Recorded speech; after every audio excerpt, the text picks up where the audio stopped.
Hello friends. आज मैं आप लोगों के साथ 38 साइज प्रिंसेस कट ब्लाउज की कटिंग शेयर करने वाली हूँ। मैं संजीता स्वागत करती हूँ आप लोगों को मेरे चैनल स्टिच बाय संजीता में। आप देख सकते हैं किस तरह से इसका फिटिंग की लुक आई है। अब हम इस ब्लाउज की कटिंग करने वाले हैं। स्क्रीन में दिए गए मेजरमेंट से ही आज की ब्लाउज की कटिंग करेंगे। शोल्डर डिवाइड बाय 2 करके हमें मार्क कर लेना है। 1 इंच डाउन जाके मार्क कर लेना है। नेक की ओर से 2.5 इंच पे एक मार्क कर लिए हैं। अब आर्म होल के लिए हमें 38 साइज़ के ब्लाउज है। 38 डिवाइड बाई 6 हुआ 6.35 प्लस 1 इंच करना है। अब अगर ये डीप नेक पे होता तो हमें कोई भी 1 इंच मार्क नहीं करते, डायरेक्ट 6.35 पे ही आर्म होल की मार्क लगाते। अब इन मार्कों को सीधा करने के लिए हम ऊपर से इंची टेप को रख के इस तरह से मार्क करके इस लाइन को हम सीधा कर लेंगे। शोल्डर पे रखते हुए हमें अपेक्स पॉइंट के लिए मार्क लगा लेना है। हम अपेक्स पॉइंट के लिए मार्क लगाएंगे 10.5 इंच पे, हाफ इंच प्लस करके 11 इंच पे हम मार्क लगाएंगे। और इन मार्कों को हमें स्ट्रेट ड्रॉ कर लेना है। अब चेस्ट के लिए हमें chest plus 2.5 inch divided by 4 करके हमें मार्क लगा लेना है और एक्स्ट्रा 1.5 इंच पे एक मार्क लगा लेना है। अब वेस्ट में हम वेस्ट डिवाइड बाय 4 1 इंच डाट के लिए और 1.5 इंच मार्जिन के लिए हमें मार्क लगा लेना है। अब इन मार्कों को हम इस तरह से जोड़ लेंगे। आप चाहे तो 2 इंच भी मार्जिन रख सकते हैं इस तरह। अब इंची टेप को इस तरह रखते हुए हमें हाफ फोल्ड करके आप मार्क लगा लेना है। अब यहाँ पर हमारा 4.5 इंच आया है तो ऊपर भी हम 4.5 इंच पे एक मार्क लगा लेंगे और 1 इंच डाट के लिए रखे थे, इसे हाफ इंच दोनों तरफ मार्क लगा के इन लाइनों को हम इस तरह से जोड़ लेंगे। अब आर्म होल पे रखते हुए हमें इंची टेप को इस तरह फोल्ड करके एक निशान लगा लेना है, इस तरह से मार्क लगा लेंगे। अब शोल्डर जितना भी है 1 इंच माइनस करके हमें यहाँ पर भी एक मार्क लगा लेंगे और इस तरह से क्रॉस में एक मार्क लगा लेंगे और शोल्डर से हाफ इंच माइनस करके यहाँ पर एक मार्क लगा लेंगे। और यहाँ से हमें चेस्ट लाइन के ऊपर से 0.75 इंच ऊपर की ओर जाना है। स्केल को शोल्डर लाइन पे रखते हुए सेंटर लाइन से मिला के इस तरह से मार्क करेंगे और सेंटर लाइन से मिलाते हुए इस तरह से हमें लाइन ड्रॉ कर लेना है। ये रहा हमारा फ्रंट के लिए। बैक के लिए हमें सेंटर से हाफ इंच बाहर की ओर जाना है और स्केल से इस तरह से शोल्डर से सेंटर और सेंटर से नीचे तक इस तरह आर्म होल ड्रॉ कर लेना है। और नेक विड्थ के लिए हमें यहाँ पर 4 इंच चौड़ाई में मार्क किए हैं और यहाँ से हमें 3 इंच, यहाँ से हम 3 इंच पे एक मार्क लगाएंगे और इससे यहाँ से देखेंगे 3.25 इंच हुआ तो हम इस लाइन को सीधा करने के लिए यहाँ से भी हम 3.25 इंच पे एक मार्क लगा लेंगे और इससे एक बॉक्स बना लेंगे। इस तरह से मार्कों को जोड़ के हमें एक बॉक्स बना लेना है। अब यहाँ पर हम कर्व स्केल को रखते हुए राउंड शेप दे देंगे। इस तरह हम राउंड शेप दे देंगे। अब हमारे सारे पार्ट कंप्लीट हो चुके हैं, हम इसे कटिंग कर लेंगे। हमने इस पार्ट को इस तरह से कटिंग करके अलग कर लिए हैं। अब और एक पेपर पे इसे रखते हुए हमें मार्जिन के लिए अब हमें इस तरह से एचडीस मार्क लगा लेनी है। अब आर्म होल को भी हम इस तरह ड्रॉ कर लेंगे। अब यहाँ पर एक पॉइंट लगा लेंगे। अब सारे पॉइंटों को हम नीचे उतार लेंगे। अब इन लाइनों को हमें सीधा सीधा मार्क लगा लेंगे। अब आर्म होल के सेंटर को भी एक मार्क लगा लेंगे। अब इन मार्कों को हम इंची टेप की मदद से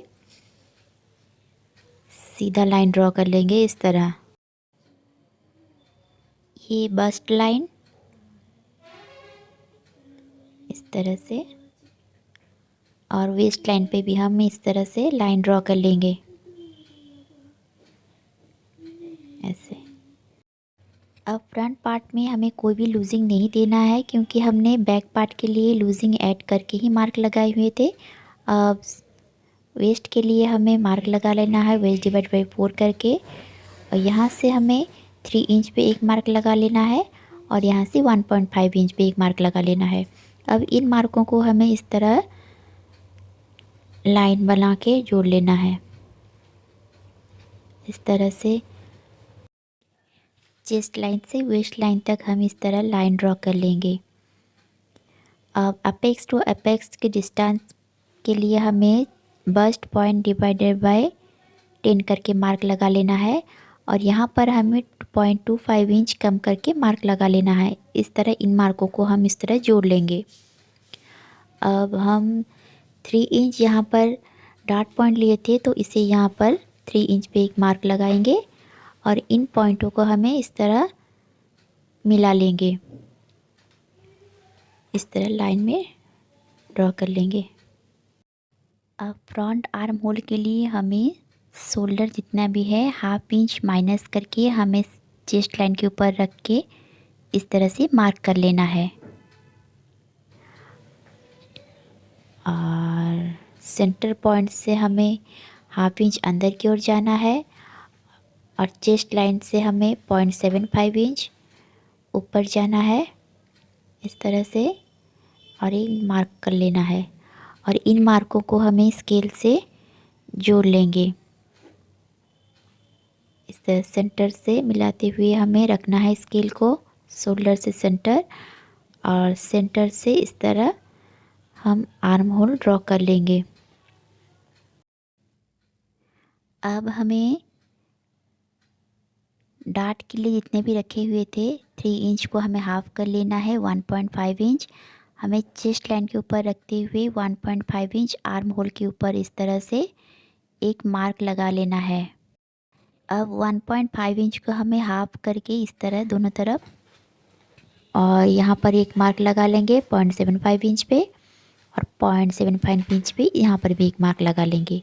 अब इन मार्कों को हमें अपेक्स पॉइंट के साथ ऐसे लाइन ड्रॉ कर लेंगे, और इस वाले लाइन को हमें थोड़ा सा लंबी ही ड्रॉ करनी है ऊपर की ओर, क्योंकि हमारा यहाँ पर नया आर्म होल बनने वाला है। अब यहाँ से हम इससे मेजर करेंगे 6.1 इंच, तो टेप को इस तरह रखते हुए हमें घुमा लेना है, और यहाँ पर भी हमें 6.1 इंच पे एक मार्क लगा लेंगे।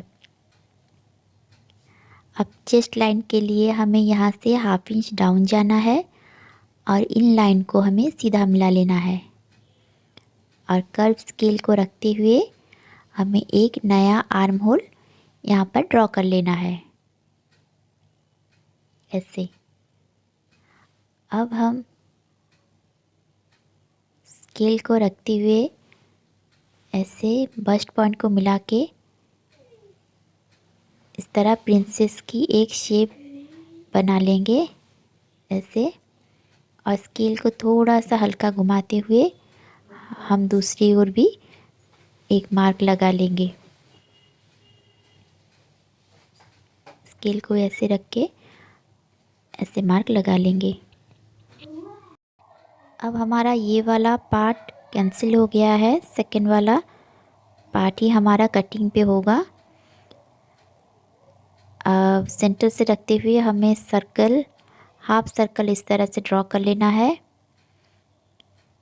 ऐसे, और हल्की हाथों से हमें शेप देते हुए इस पॉइंट से मिला लेना है ऐसे। हमें धीरे धीरे हाथ को घुमाते हुए लाना है, और इस पॉइंट को हमें मिला के अच्छी तरह से प्रिंसेस की शेप दे देना है। अब इंची टेप को इस तरह रखते हुए हम मेजर कर लेना है 5.25 इंच। इस तरह से इससे राउंड में भी हम मेजर करेंगे 5.25 इंच पे हमें एक मार्क लगा लेंगे, यहाँ पर एक मार्क लगा लेंगे, और वेस्ट की ओर से हमें 1 इंच ऊपर की ओर मार्क लगाएंगे, और इन दो मार्कों को हमें इस तरह से स्ट्रेट लाइन ड्रॉ कर लेंगे और हाफ इंच ऊपर की ओर इस तरह से स्केल को रखते हुए हमें हल्के शेप दे देना है। और नेक की ओर से हमें चौड़ाई के लिए 4 इंच और लंबाई में हमें यहाँ से हमें 6 इंच पे एक मार्क लगाएंगे ऐसे, क्योंकि हमारा रेडी बनेगा 5.5 इंच, तो हम यहाँ पर हाफ इंच एक्स्ट्रा मार्क लगाएंगे और इन मार्कों को हम मिलाते हुए एक बॉक्स ड्रॉ कर लेंगे और यहाँ हम राउंड शेप दे देंगे। अब हमारा सारे पार्ट कंप्लीट हो चुके हैं, हम इसे कटिंग करके अलग कर लेंगे। पहले हम सेंटर को कटिंग करेंगे ऐसे, फिर हमें शोल्डर लाइन को कटिंग करना है। इस तरह हमें सारे पार्टों को कटिंग करके अलग कर लेना है ऐसे। इस तरह से आप अपने लिए भी ब्लाउज़ कटिंग करके चेक कर सकते हैं कि इसका फिटिंग किस तरह से आ रही है, या फिर आपके घर की औरतों के लिए भी ये ब्लाउज़ को आप कटिंग करके चेक कर सकते हैं।